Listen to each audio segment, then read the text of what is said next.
Hey everyone, Papa Boris here, making a slightly different kind of video. I was about to post some new video of me playing video games, and something didn't quite feel right about it.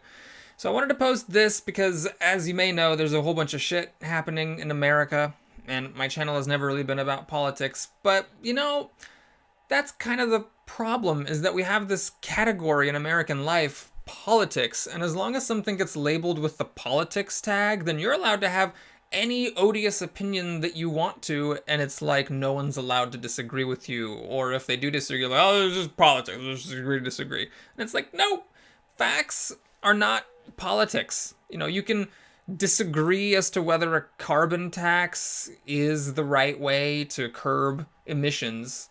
Okay, that's a political disagreement, but you can't disagree that climate is changing. If you think that, then you're just an ignorant shithead.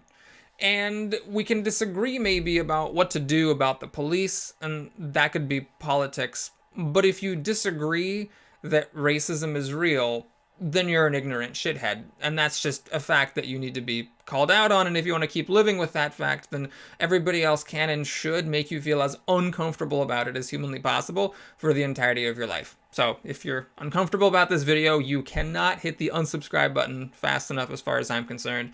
And honestly, I'm embarrassed.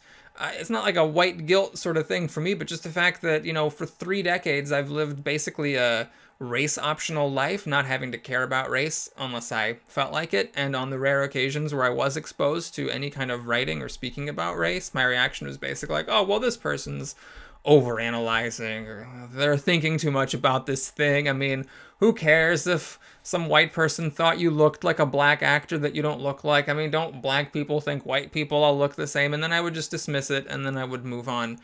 And I don't want to say I'm grateful, but it's good that for whatever reason, the murder of George Floyd pierced the veil of American indifference, and specifically American white indifference about race. Police have been murdering black people for decades, and for whatever reason, I don't even want to speculate, this is the one that stirred up the country, and now there's protests happening everywhere. So anyway, that was a rambling thing. I just want to say, racism exists. Black Lives Matter. American police suck. There are no good ones. When the good ones stick up for the bad ones, there are no good ones. If there is no justice for the people who are murdered by the police because the police don't prosecute their own, there are no good apples in this barrel of apples, and reform is absolutely necessary. And I know a lot of people nowadays are posting stuff on social media acting like they've been activists all along, and nope, I haven't been until incredibly recently. Just a little over a year ago, my wife began a book club, mostly to read social justice books. And even as a participant of that book club, I still didn't really get it, how pervasive racism is for basically anyone who isn't white.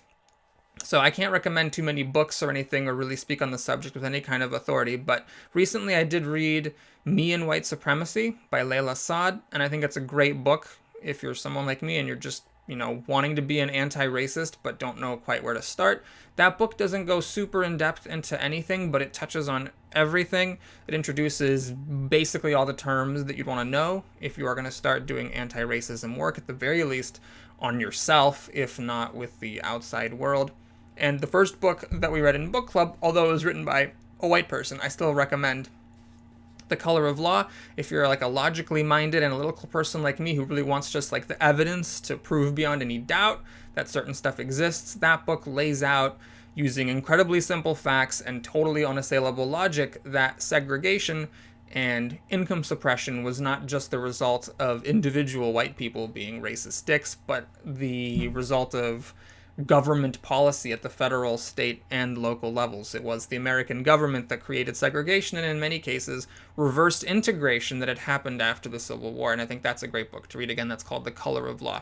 So that's all I want to say here. I'll be happy to engage with anyone who wants to in the comments section, but I really hope that something good comes of all of this, and I really hope that more white people like me realize that not everyone gets to live a race-optional life, and that some active amount of work is required to try to make things better for everyone. All right, thanks everybody. More video games coming up.